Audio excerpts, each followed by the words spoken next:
தினமணி நேயர்களுக்கு வணக்கம்.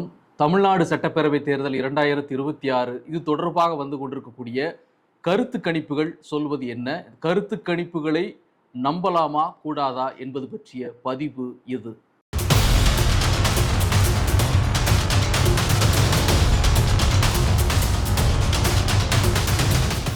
தமிழ்நாடு சட்டப்பேரவை தேர்தல் 2026 நாளை மாலையுடன் பிரச்சாரம் நிறைவடைகிறது. எனவே இறுதிக்கட்ட பிரச்சாரத்தில் தலைவர்கள் மும்முரமாக இருந்து கொண்டிருக்கிறார்கள். கடுமையான வெயில், இந்த வெயிலில் வந்து அனல் தெரிக்கும் பிரச்சாரம் சொல்லுவாங்கல்ல, அந்த சொல்லுக்கு, அந்த சொற்றொடருக்கு ஒரு பொருத்தமான காட்சிகளை வந்து நம்ம நிறைய பார்க்க முடியும். தமிழ்நாடு முழுக்க, சென்னை மட்டும் இல்லை, சென்னையிலிருந்து குமரி வரைக்கும் பார்க்கின்ற பொழுது முக்கியமான தலைவர்கள் இன்னைக்கு வந்து தொடர்ந்து பிரச்சாரத்தில் இருக்கிறாங்க. வேட்பாளர்கள் வீடு வீடாக சென்று பிரச்சாரங்களை செய்து கொண்டிருக்கிறார்கள். இந்த காலகட்டத்தில் தான் கருத்து கணிப்புகள் அப்படின்னு சொல்லக்கூடிய, அதாவது இரண்டு விதமான கருத்து கணிப்புகள் இருக்குது. ஒன்று தேர்தலுக்கு முந்தைய கருத்து கணிப்பு, பிந்தைய கருத்து கணிப்பு என்று சொல்லக்கூடிய எக்ஸிட் போல். இப்போது வந்து கொண்டிருப்பது அப்படிங்கிறது தேர்தலுக்கு முந்தைய கருத்து கணிப்பு.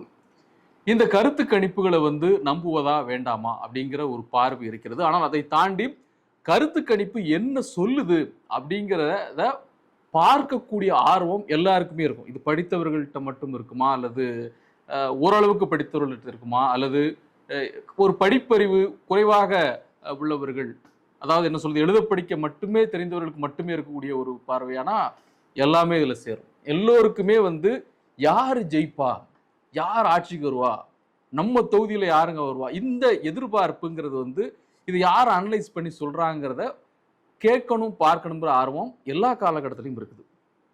இப்போது இருக்கக்கூடிய சமீப காலங்களில் வரக்கூடிய கருத்து கணிப்புகள் பற்றிய ஒரு வேறுபட்ட அல்லது மாறுபட்ட ஒரு சிந்தனை மக்கள் மனதில் உருவாகி இருக்கிறது அப்படிங்கிறது முக்கியம். ஏன் இதை நம்ம சொல்றோம் அப்படி பார்த்தீங்கன்னா, முந்தைய காலகட்டங்களில் சொன்ன கருத்து கணிப்புகள் எந்த அளவிற்கு நடந்திருக்கு அப்படின்னு அவர்கள் ஒரு பார்வையை முன்வைக்கிறாங்க. பொதுமக்கள், நான் சொல்றது மிகப்பெரிய கல்வி அறிவு, அதாவது என்ன சொல்றது, புத்திசாலியாக இருக்கக்கூடியவர்கள், மெத்த படித்தவர்கள் சொல்லலாம், என்ன வார்த்தைனாலும் அதை இட்டு நிரப்பிக்கலாம்.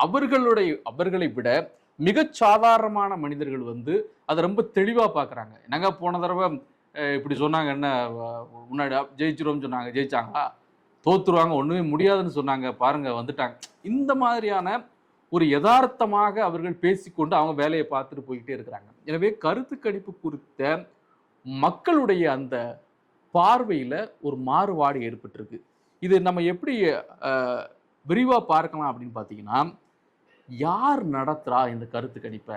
இப்போ நம்ம தேசிய அளவில் பார்க்கின்ற பொழுது, இல்லை தேசிய அப்படின்னு எல்லாவிட்டாலும் கூட ஆங்கிலம் தமிழ் அப்படின்னு பிரித்து பார்க்கும் கூட அந்த மாதிரியான ஊடகங்கள் கருத்து கணிப்புகளை வெளியிடுறாங்க. காட்சி ஊடகங்களாக இருக்கலாம், அல்லது அச்சு ஊடகங்களாக இருக்கலாம்.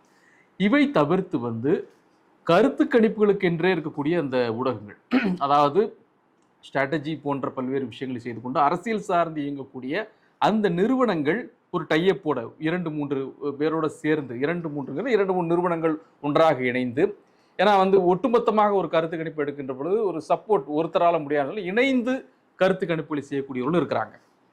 அதற்கு அடுத்தபடியாக வந்து பார்த்தீங்கன்னு சொன்னால், திட்டமிட்டு, அதாவது இவர்கள் இந்த சார்புடையவர்கள் தான் அப்படின்னு வந்து எல்லாருக்குமே தெரியும், ஆனால் அவர்களும் ஒரு கருத்து கணிப்பை வெளியிட்டு கொண்டிருப்பார்கள். இது ரொம்ப வெளிப்படையாக தெரியும் அந்த கருத்து கணிப்பு எப்படி இருக்குன்னு. ஸோ இப்படி பல விதமான வகையில் கருத்து கணிப்பு செய்யப்படுகிறது.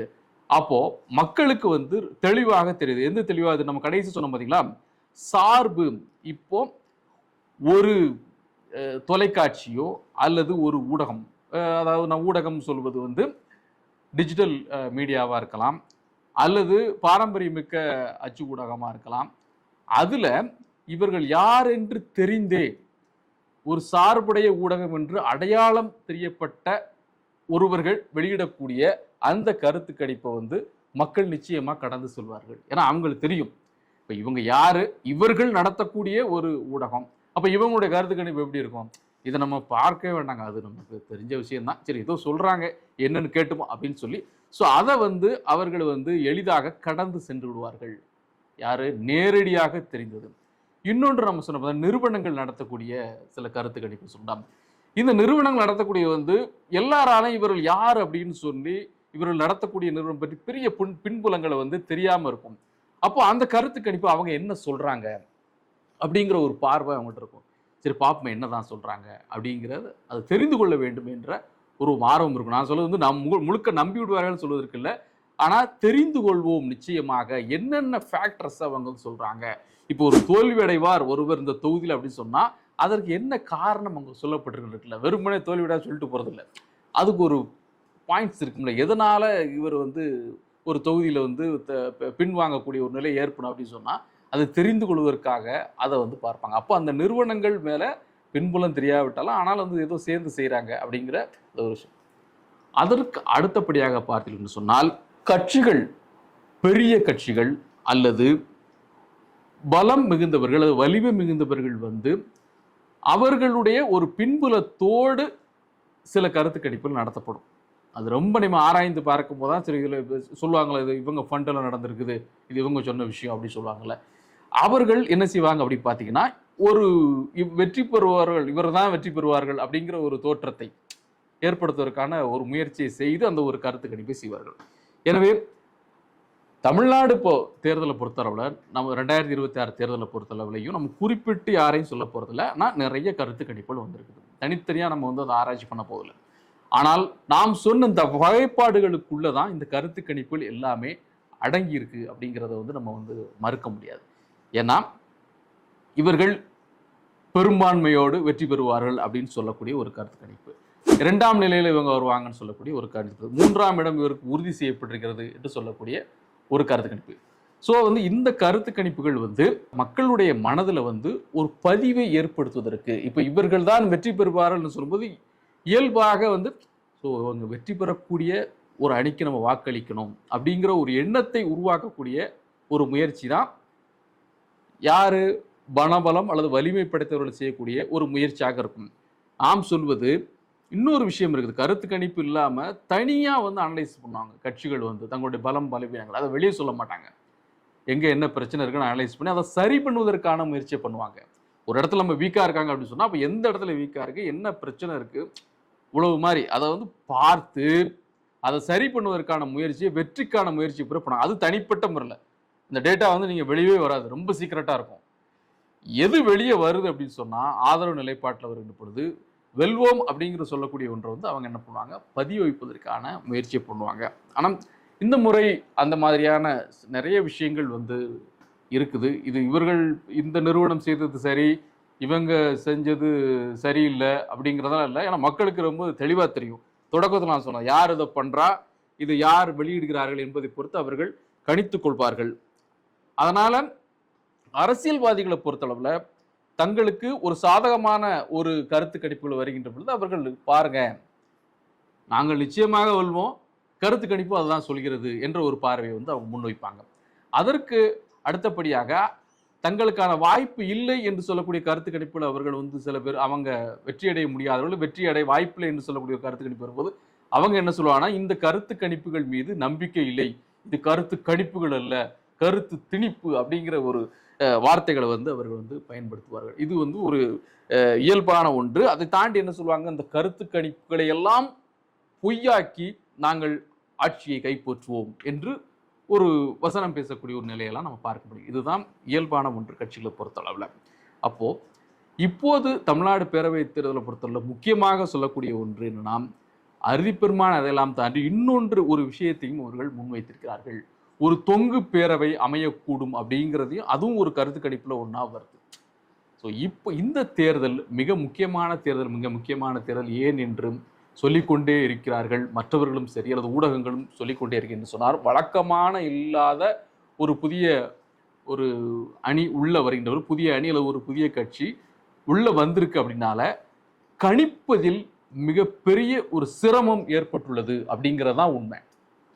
அதனால வந்து இப்படி அப்படி எப்படி வேணாலும் வரலாம் அப்படிங்கிற ஒரு பார்வை இப்போ வந்து முன்வைக்கப்படுது. சரி, யார் புதியவரால் பாதிக்கப்படக்கூடும், யார் பாதிக்கப்படுவார், யார் பாதிக்கப்படுவதற்கான வாய்ப்பு அதிகம் இருக்கு, இது யாரு குறைவா பாதிக்கப்படுவாங்க, இது யார் நிறைவா பாதிக்கப்படுவார், இல்ல யாரு புதுசா வந்தாலும் அவரே பெரிய எமர்ஜாய் வருவார், இந்த மாதிரியான கேள்விகள் இருக்குல்ல. அதனால இந்த கருத்து கணிப்புகள் வழக்கமான கருத்து கணிப்புகளிலிருந்து களம் மாறுபட்டிருக்கிறது என்பதை உண்மையாகவே அந்த கருத்து கணிப்பை ரொம்ப தீவிரமாக செய்தவர்கள் உணர்ந்திருக்கிறார்கள். அதுதான் உண்மை. ஏன் நம்ம உண்மையாகவே சொல்றோம் அப்படின்னு சொன்னா, ரொம்ப சீரியஸா இந்த கணிப்புகளை செய்கின்ற பொழுது அது கிட்டத்தட்ட உண்மைக்கு நிகராக வரதுக்கான வாய்ப்பு உண்டு.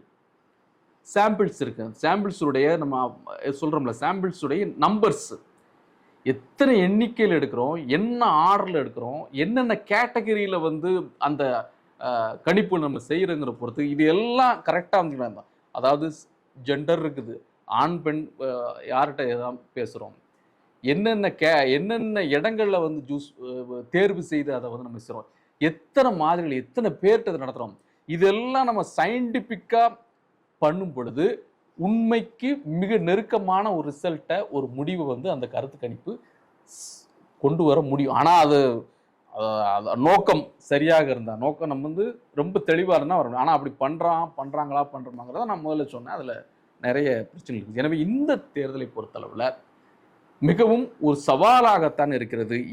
இவற்றை எல்லாவற்றையும் தாண்டி மிக முக்கியமாக ஒரு வாக்காளர் நம்ம சொல்வது கட்சிக்காரர்களை தவிர்த்த, கட்சிக்காரர்கள் என்பவர்கள் வந்து ஆழமாக அந்த கட்சியிலே ஊன்றி இருப்பவர்கள், எது எப்படி போனாலும் சரி, எவ்வளவு விமர்சனம் வந்தாலும் சரி, தன்னுடைய கட்சி தன்னுடைய வாக்கு தன் சார்ந்த அந்த கட்சியுடைய சின்னத்துக்கு தான் அப்படிங்கிறதுல வந்து அவங்க எந்த காலமும் மாற மாட்டாங்க. இவ்வளவு பெரிய அது ஒரு கட்சி மேல ஒரு கடுமையான குற்றச்சாட்டு இருக்கட்டும், தங்கள் தலைவர் மேல வந்து கடுமையான குற்றச்சாட்டு வரட்டும், அதெல்லாம்.